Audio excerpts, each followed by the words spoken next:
Melissa, you can't keep harming yourself like this. How recently did you truly make it home before midnight?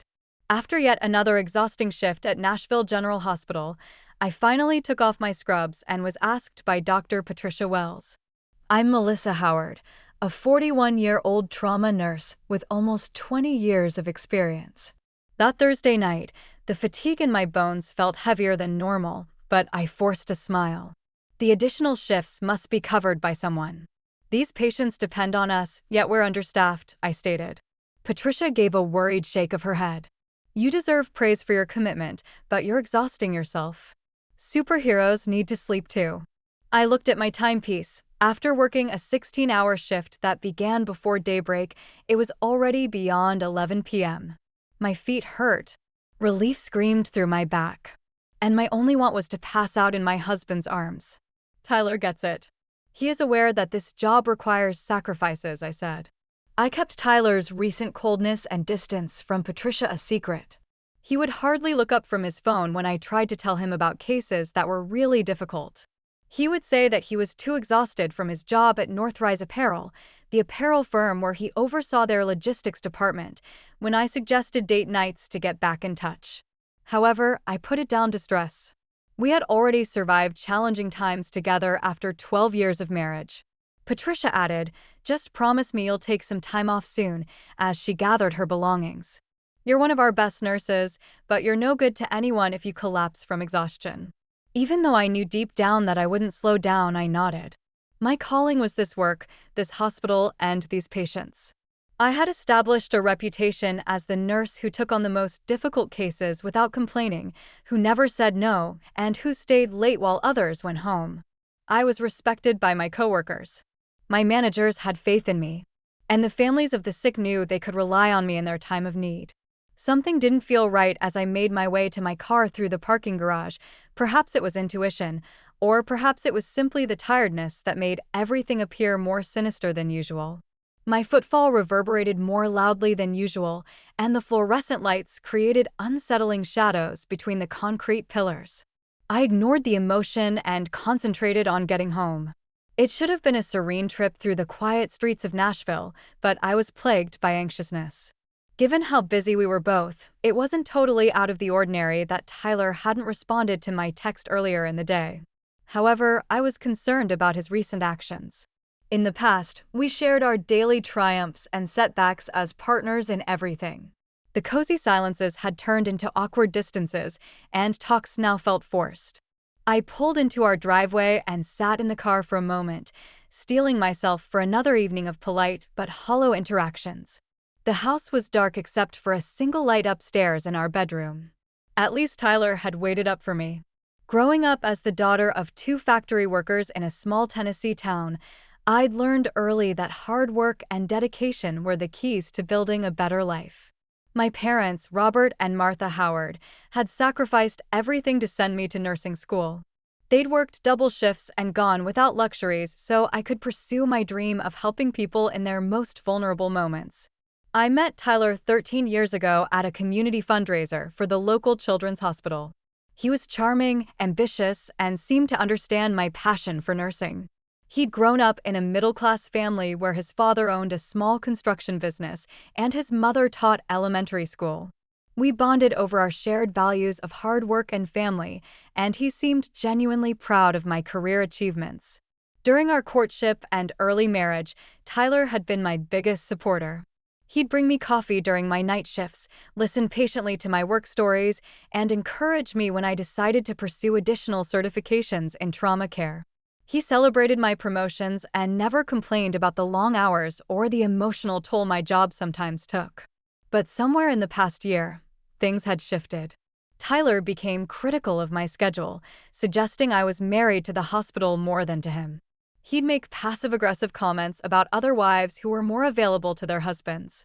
When I'd try to discuss it, he'd brush off my concerns or change the subject entirely. I'd started to notice other changes too. Tyler had become more secretive about his phone, taking calls in other rooms and keeping his screen turned away when texting. He'd started working late more frequently, claiming his supervisor at Northrise Apparel was demanding longer hours from the entire logistics team. New clothes appeared in his wardrobe, expensive shirts and cologne that seemed beyond what his salary should afford. My best friend since nursing school, Janet Morrison, had tried to reassure me during our occasional coffee dates. "Marriage has its seasons," she'd say with her usual gentle wisdom. "You two have been through harder times and come out stronger." Janet worked as a nurse practitioner at a private clinic downtown, and she'd often joke that she lived vicariously through my exciting emergency room stories while she dealt with routine checkups and minor ailments.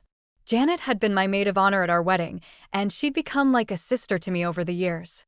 She was single, having never found the right person to settle down with, but she always said she was happy focusing on her career and her close friendships. Tyler had always gotten along well with Janet, often joking that he was lucky to have married someone with such a sane and sensible best friend. Recently, though, I'd noticed that Janet seemed different when Tyler was around. She'd become quieter, more reserved, and she'd started declining dinner invitations when I mentioned Tyler would be joining us.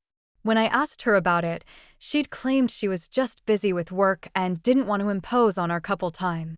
Looking back now, there were so many signs I'd chosen to ignore, so many red flags I'd explained away because I trusted the people I loved most. The breaking point came 3 weeks before that fateful Thursday night. I'd been working a particularly challenging shift when we received a teenage car accident victim. The girl, barely 17, had suffered massive internal bleeding, and despite our best efforts, we couldn't save her. Her parents' grief was devastating to witness, and I'd stayed late to comfort them and help with arrangements. When I finally got home around midnight, I found Tyler in the living room with his laptop closed beside him and a guilty expression on his face. "You're late again," he said, not bothering to ask about my day or acknowledge the emotional weight I was carrying. "We lost a patient," I said quietly, hoping for some understanding, some comfort from the man who was supposed to be my partner in life. Tyler barely looked up from his phone. "You can't save everyone, Melissa. Maybe if you didn't get so emotionally involved, these things wouldn't affect you so much." His callousness hit me like a physical blow. "This is my job, Tyler. This is who I am." "I thought you understood that." "What I understand is that you care more about strangers than your own husband," he snapped back. "When's the last time we had a real conversation that wasn't about your work? When's the last time you made time for us?" The accusation stung because there was a grain of truth in it, but his timing was cruel. "I'm doing my best to balance everything," I said, fighting back tears. "I thought we were a team." "Teams require both players to show up," Tyler said coldly before walking upstairs, leaving me alone with my grief and confusion. That night, I'd called Janet, desperate for someone to listen and understand. She'd been strangely quiet during our conversation, offering minimal comfort and ending the call quickly, claiming she had an early morning. It was the first time in our friendship that she hadn't been there when I needed her most. In the days that followed, Tyler's behavior became even more erratic. He'd disappear for hours without explanation, claiming he was running errands or meeting friends I'd never heard of. When I'd suggest marriage counseling, he dismissed the idea, saying I was overreacting and that our problems would resolve themselves once I learned to prioritize better. I threw myself even deeper into work, taking on extra shifts and volunteering for the most challenging cases. If Tyler thought I cared too much about my patients, then I'd prove him right.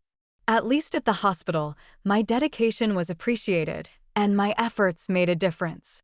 The irony wasn't lost on me that I spent my days healing others while my own life was quietly falling apart. But I was a fighter. I'd overcome poverty, put myself through school, and built a respected career in one of the most demanding fields in healthcare. Whatever was happening in my marriage, I would find a way to fix it, just like I fixed everything else. I had no idea that some things, once broken, could never be repaired. That Thursday shift had been particularly brutal. We'd received multiple trauma cases from a multi-car accident on Interstate 40, and I'd spent hours in surgery assisting Dr. Wells with the most critical patients. By the time my shift officially ended at 7 p.m., I was physically and emotionally drained, but I stayed another 4 hours to ensure all our patients were stable and comfortable. The drive home felt longer than usual. My hands ached from the constant pressure of compressions and sutures, and my feet throbbed in my worn nursing shoes. All I wanted was to sink into a hot bath and fall asleep in Tyler's arms, even if our relationship had been strained lately. Maybe tonight would be different. Maybe we could finally talk through our problems and find our way back to each other. As I turned onto our street, I noticed Janet's distinctive red Honda Accord parked 2 blocks away from our house. It struck me as odd. If she was visiting, why hadn't she parked in our driveway as usual? I shook off the thought, attributing it to my exhaustion playing tricks on me. Janet often worked late at the clinic, so maybe she was just visiting another friend in the neighborhood. I pulled into our driveway and sat in my car for a moment, gathering the energy to face whatever mood Tyler might be in. The house was mostly dark, except for the soft glow coming from our bedroom window upstairs. A small part of me hoped he'd waited up for me, maybe even prepared something special to help mend the growing rift between us. My key turned silently in the lock, and I stepped into the foyer, setting my purse and keys on the small table by the door. The house was quiet except for the distant sound of voices coming from upstairs. My heart lifted slightly. Maybe Tyler was on a work call and would be free to talk once he finished. I climbed the stairs slowly, my feet heavy with exhaustion.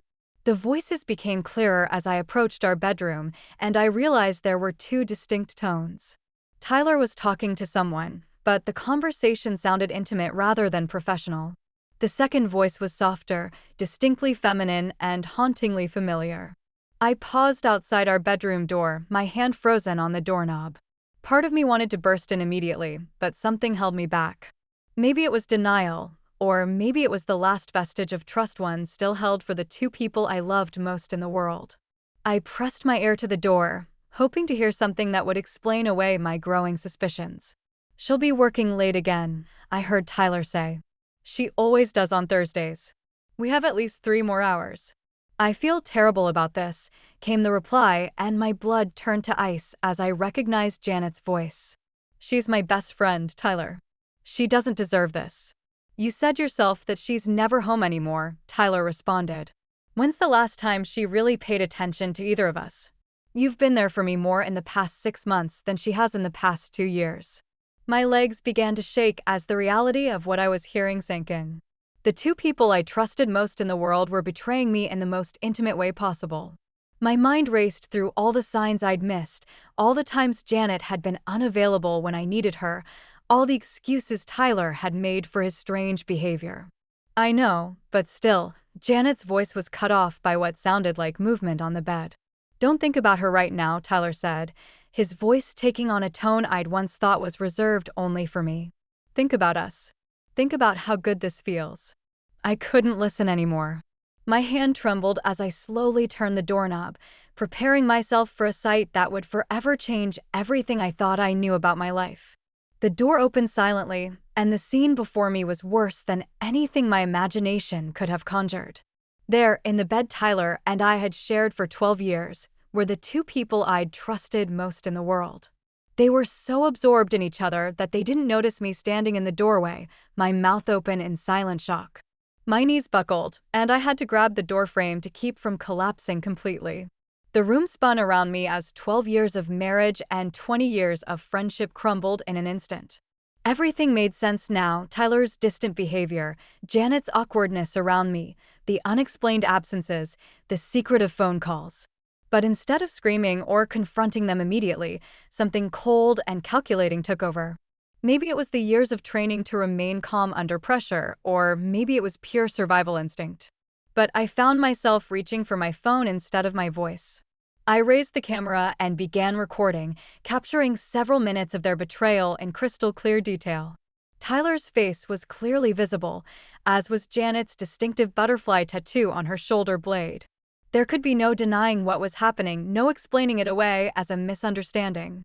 As I recorded, my mind began working with surgical precision. I thought about our joint bank accounts, our shared assets, the house that was in both our names, but that I'd paid most of the mortgage on with my higher salary. I thought about the expensive gifts Tyler had been buying lately and realized he'd probably been using our money to woo my best friend. After what felt like an eternity, but was probably only 5 minutes, I quietly backed away from the door and retreated downstairs. My hands were surprisingly steady as I forwarded the video to my personal email account and then deleted it from my phone. I wanted to ensure I had evidence, but I also wanted to be smart about how I used it. I sat in my car in the driveway and called my sister Rebecca, who lived in Memphis and worked as a family law attorney. It was nearly midnight, but I knew she'd answer if I called twice in a row, our family emergency signal. "Melissa, what's wrong?" Rebecca's voice was immediately alert despite the late hour. "I need a divorce lawyer," I said quietly, surprised by how calm my voice sounded. "The best one you know." "Oh, honey, what happened?"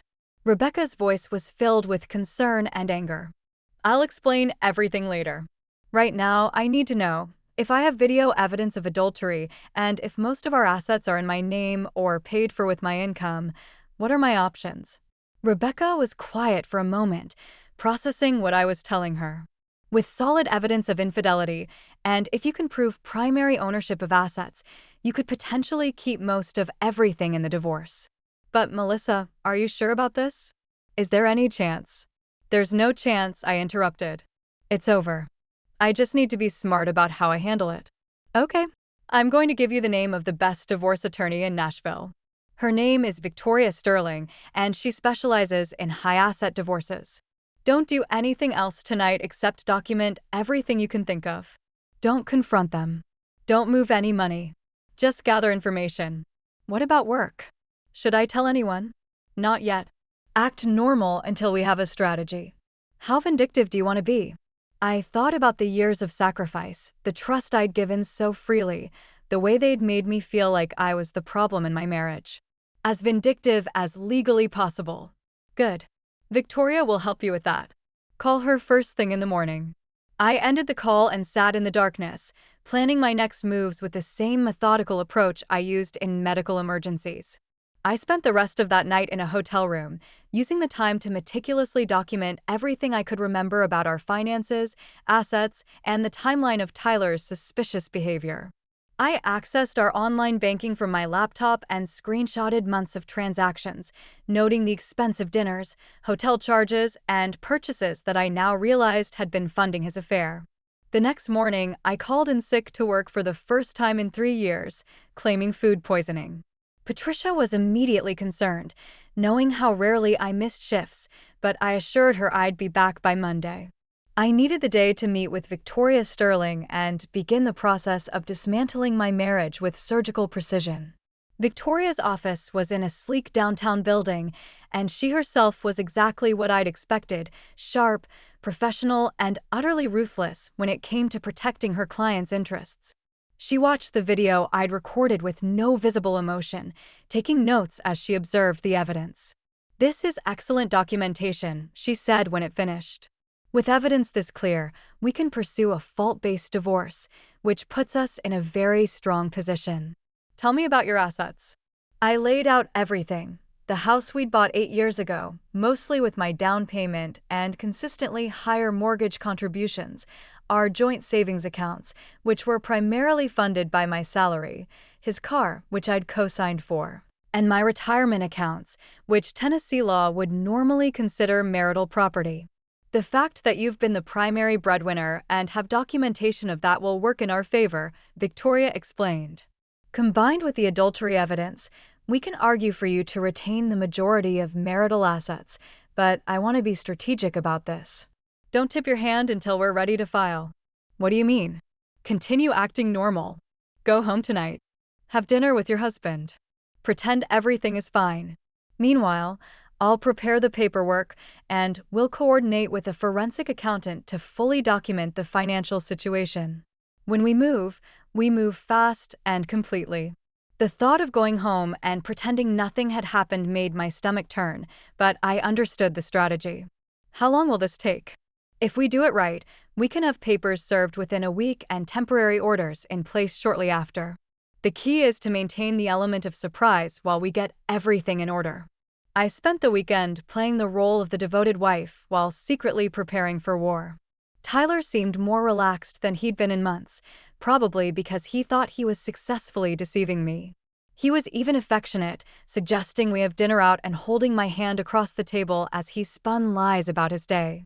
Janet called Saturday afternoon to check in, her voice saccharine with false concern. "You sounded tired when we talked earlier this week." "Everything okay?" she asked. "Just work stress," I replied, marveling at how easily I could match her deceptive tone. "Tyler and I are actually doing really well lately. He's been so attentive and sweet." I could practically hear her discomfort through the phone. "That's wonderful. I'm so happy for you both. We should all get together soon," I added, twisting the knife a little deeper. "Maybe next weekend you could come over for dinner." "Oh, I might be busy next weekend. Let me check my schedule and get back to you."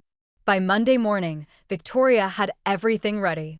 The forensic accountant had confirmed what I already knew. I had contributed approximately 70% of our combined assets over the course of our marriage. The adultery evidence was irrefutable, and thanks to Tennessee's fault-based divorce laws, Tyler's infidelity would cost him dearly. "Are you ready for this?" Victoria asked as we reviewed the papers one final time. I thought about that 17-year-old girl I'd lost 3 weeks ago, about how fragile life could be, about how quickly everything could change. "I've been ready since Thursday night." Tuesday morning arrived with deceptive normalcy. Tyler kissed me goodbye before leaving for work, the same perfunctory peck on the cheek he'd been giving me for months. "Have a good day at work, honey," he said, completely unaware that his comfortable life was about to implode. "You too," I replied sweetly, watching from the window as he drove away in the car I'd helped him finance. At exactly 10 a.m., Victoria's process server arrived at Tyler's office at Northrise Apparel. She'd specifically chosen a time when he'd be in his weekly team meeting, ensuring maximum visibility for his humiliation. I wasn't there to witness it, but Victoria called me afterward with the details. He tried to hide the papers in his folder, but his supervisor asked what was wrong when he went pale. She reported with professional satisfaction. Apparently, the entire logistics team now knows he's being served with divorce papers citing adultery. At 10:30 a.m., a different process server arrived at the private clinic where Janet worked. I'd specifically requested that Victoria find grounds to name Janet as a correspondent in the adultery claim, which meant she'd be publicly identified as the other woman in our divorce proceedings. But that wasn't enough. During my weekend of strategic planning, I'd made some calls to discover something interesting about Janet's employment situation. The private clinic where she worked was owned by a group of conservative investors who prided themselves on maintaining high moral standards among their staff. More importantly, Janet had signed a morality clause as part of her employment contract, something that had seemed like an antiquated formality when she'd first mentioned it to me years ago. At 11 a.m., I made a call to the clinic's administrator, Patricia Hughes, who I'd met at several medical conferences over the years. "Patricia, this is Melissa Howard from Nashville General. I need to make you aware of a situation involving one of your employees that might affect the clinic's reputation." I explained the situation professionally, focusing on the documentation I had and the public nature of the divorce proceedings. I made it clear that I wasn't asking for any specific action, just ensuring they were aware before it became public knowledge. "Thank you for bringing this to our attention, Melissa," Patricia said gravely. "I'll need to review Janet's employment contract and discuss this with our board of directors." By noon, my phone was buzzing with frantic calls from both Tyler and Janet. I let every single one go to voicemail, following Victoria's advice to maintain silence until our strategy was complete. The first voicemail from Tyler was angry. "What the hell is this about, Melissa? You're being ridiculous. We need to talk." The second was panicked. "Please call me back. I can explain everything. This is all a misunderstanding." By the third voicemail, he was desperate. "Melissa, please. I know you're upset, but we can work this out. Don't do this to us." Janet's messages followed a similar progression from indignation to terror. "How could you do this to me?" evolved into, "Please, I'm sorry, but my job is on the line here." By Thursday, exactly 1 week after I discovered their betrayal, the dominoes were falling faster than either Tyler or Janet could handle. Victoria called me that morning with an update that made me smile for the first time in days. "The judge granted our request for temporary exclusive possession of the marital home," she announced. "Tyler has until 6 p.m. today to remove his personal belongings. Everything else stays with you." What about the bank accounts? Frozen pending the outcome of the divorce proceedings. But since you can demonstrate that the majority of the funds came from your salary, you'll have access to what you need for living expenses. He'll get a small allowance until everything is finalized. I was working an afternoon shift at the hospital when Patricia Hughes from Janet's clinic called my personal phone. Melissa, I wanted to let you know that we've made our decision regarding Janet Morrison. Given the morality clause in her contract and the public nature of these proceedings, we've decided to terminate her employment effective immediately. I appreciate you letting me know, I said, feeling a deep sense of satisfaction. Off the record, I also wanted to thank you for handling this so professionally. If the situation had become public without us being prepared, it could have damaged the clinic's reputation significantly. That evening, I drove past our house to see Tyler loading boxes into his brother's pickup truck. He looked haggard and defeated, a far cry from the confident man who'd been lying to my face just days earlier. Our neighbors were clearly watching from their windows, and I knew the gossip mill in our subdivision would ensure everyone knew exactly why Tyler was moving out. My phone buzzed with a text from Janet. Can we please talk? I lost my job. I have nowhere to go. I'm sorry. I deleted the message without responding. When I walked into the house that evening, it felt different, lighter in some way, as though the weight I had been carrying had been removed by Tyler's absence. I started recovering my space in our bedroom by opening the windows to allow in some fresh air. I know I hurt you, but ruining my life won't fix ours, Tyler wrote in a message that I discovered on my pillow. Please think again. I tossed it away after crumpling it up. After burning, certain bridges were intended to remain ashes. 3 months later, the divorce was finalized. As Victoria had predicted, Tyler received very little from our marriage as a result of my financial contributions and the recorded adultery. I retained my retirement assets, the house, and most of our savings. The fact that Tyler would have to give me monthly checks after what he'd done was an especially harsh irony when he was forced to pay spousal support. In the following, Tyler's life fell apart. The divorce became well known at work, irreversibly harming his reputation at Northrise Apparel.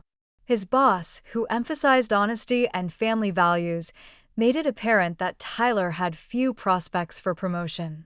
Tyler was demoted to an entry-level role within 6 months, and he eventually quit the organization.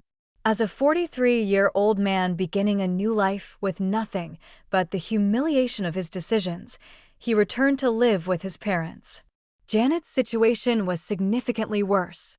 Because Nashville's nursing community was smaller than most people thought, information of her romance with a married colleague's spouse swiftly circulated within professional networks. She was compelled to accept a job at a rural clinic 2 hours outside of the city, earning half her prior pay and living in seclusion, as she was unable to obtain work at any respectable medical facility in the area. As a result of betraying the person who had trusted her the most, she lost the friendship that had once been the foundation of her social life and was left all alone. I have a great feeling of calm as I sit in my exquisitely remodeled home office and look over my financial portfolio, which has increased significantly since the divorce. My planned retaliation was the result of justice, not cruelty, a methodical demolition of the lies that had almost killed me. As I reflected on that road from betrayal to vindication, I came to the realization that sometimes the finest form of retaliation is just leading a fulfilling life and not allowing the betrayals of others to define who you are.